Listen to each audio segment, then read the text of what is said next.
So hi guys, so we're doing continuing Boolean Algebra. So in the last video I said that in order to prove a statement in Boolean Algebra, you just need to prove it for all possible combinations, and if it's true for all possible combinations, then it's sort of a law. You can just show that it's a law by proving it for all possible combinations, because there are a finite number of combinations. You don't do this in regular algebra because to prove it for all possible combinations you'll have to do an infinite number of things, so you use some other cleverer techniques. But in Boolean algebra, where you only need to prove a finite number of combinations, you can just prove them and say that it's a law.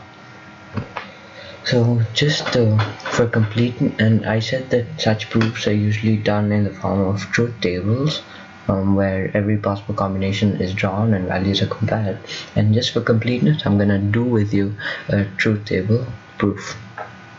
So last time we evaluated expressions of this sort, like for instance a times a plus b. By the distributive law we can expand it to b, aa plus ab.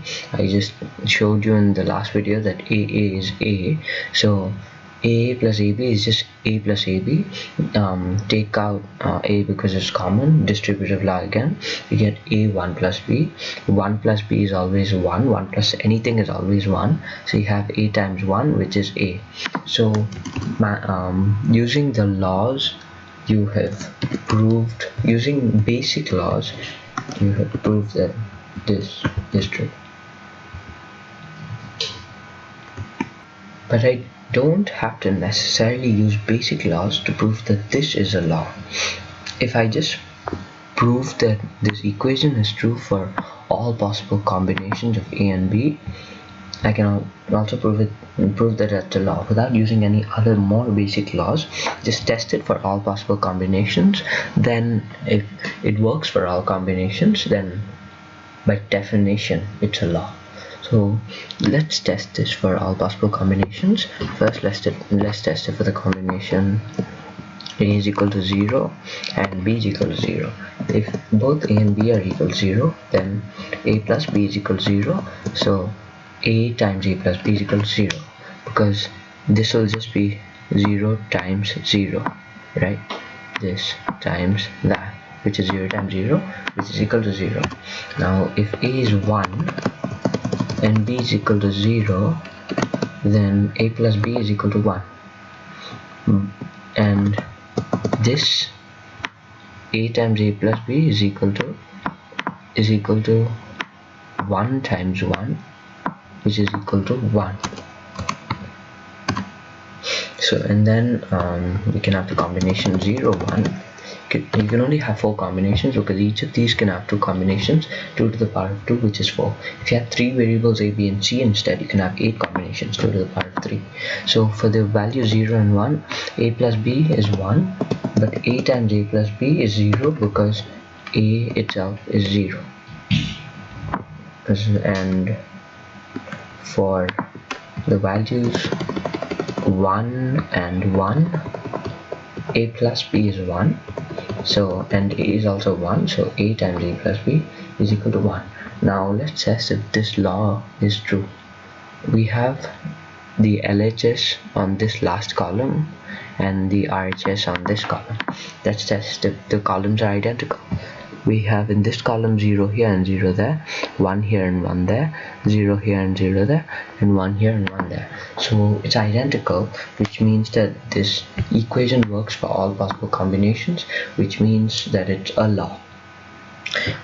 If you're unable to prove any statement using more basic laws such as the distributive law, you can always go back to a truth table to see if it's true. If it's true for all combinations, then it's true. It's just a more tedious way of doing it, but just as rigorous as, and I think you can intuitively tell that. You can intuitively figure out why that is so, because the law just needs to work for all combinations. And then we can also prove equations. We can also solve equations such as this. I'm going to do one more truth table with you. Let's say we have a plus ab plus ac. Now using the distributive law, we can factor out a for these two and write it as a 1 plus b plus ac. This 1 plus b is always 1, so this is just a times 1 plus ac. A times 1 is a, so it's a plus ac. A plus ac can be distributed out to a 1 times c, not 1 times c, 1 plus c. 1 plus c is always 1, so it's basically a times 1, which is equal to a. So what we're proving using here the distributive law, basically the distributive law everywhere, because we haven't really learned more complicated laws yet. What we have proved is that a plus ab plus ac is equal to a.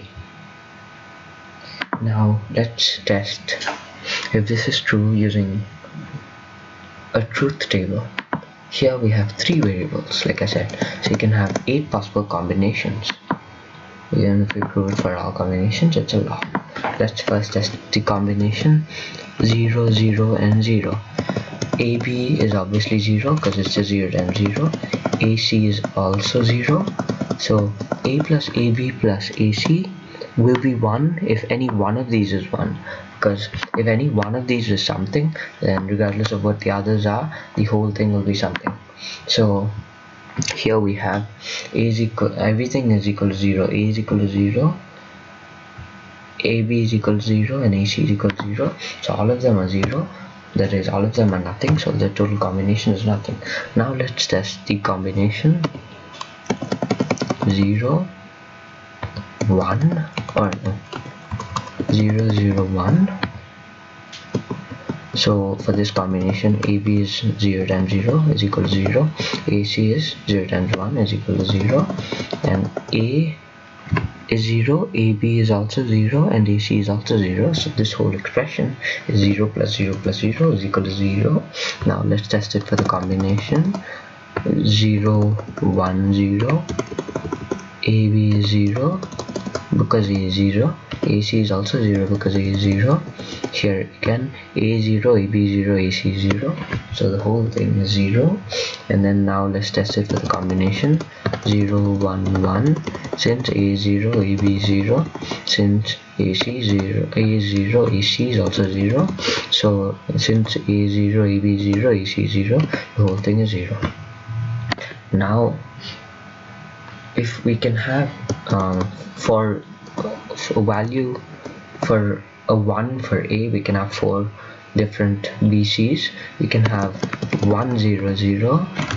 We can have 1, 0, 1. We can have 1, 1, 0. And of course our final combination 1, 1, 1. Now actually we don't even have to go through the tedious process of evaluating A, B and AC for these, because what we're trying to finally evaluate is A plus AB plus AC. A plus AB plus AC is 1 as long as one of these components is 1. Now for all 4 of these values, A is 1. For all 4 of these combinations. So since there's an A in here, all of these answers will be 1. I think that's pretty obvious to you. Well, I hope so, at least. So what we have tried to prove is that this rightmost column is equal to the leftmost column. That is, this is equal to this. Now let's test if this is true. Done. Let me just highlight and then continue. Yay. So we have 0, 0, 0, 0, 0, 0, 0, 0, 1, 1, 1, 1, 1, 1, 1, 1. We have proved it for all 8 possible combinations, and therefore it is a law. Although it doesn't have a name or anything. This is true. It's not special enough to have a name.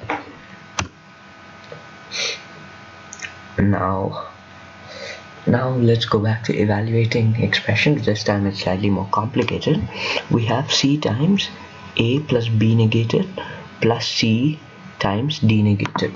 c times a plus b negated plus c times d negated.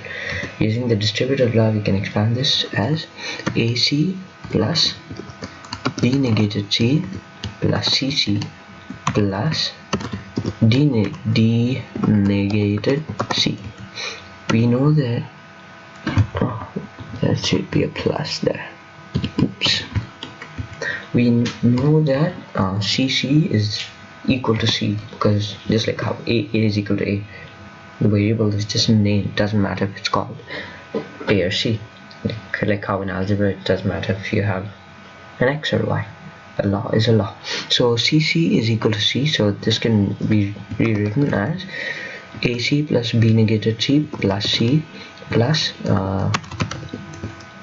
d negated c. Now using the distributive law, we can write this as, we can take c out for the last two elements, or the last two, whatever you call them. So you have 1 plus d negated, and this should always be 1. 1 plus anything is 1. So this is just c times 1, which is in turn just c. So you use the distributive law again to get c b negated plus 1, right? Just distributing out. Again, this is 1, so it's just ac plus c, and ac plus c is just equal to c a plus 1, and c a plus 1 is just a plus 1 is just 1, so c times a plus 1 is just c times 1, which is nothing but c. So this is a simplification of this. And if you want, as an exercise, you can try drawing the truth table for this combination, and you'll see that this column matches up with this column. Again, you'll have 8 different combinations, not 8, 16 different combinations to consider, as this is a 4 variable system. And anything else that needs, yeah. And when you draw truth tables, make sure that instead when you write b negated, you don't use this symbol. Make sure you draw a line on the b instead, because that's how it's typically done. I just can't get the characters on a computer. And multiplication, either don't write an asterisk behind it, either just write b times c as bc, or put a dot in between them, like how you put a dot between vectors when you're talking about the dot product. Yep, that's about it for now. Bye bye.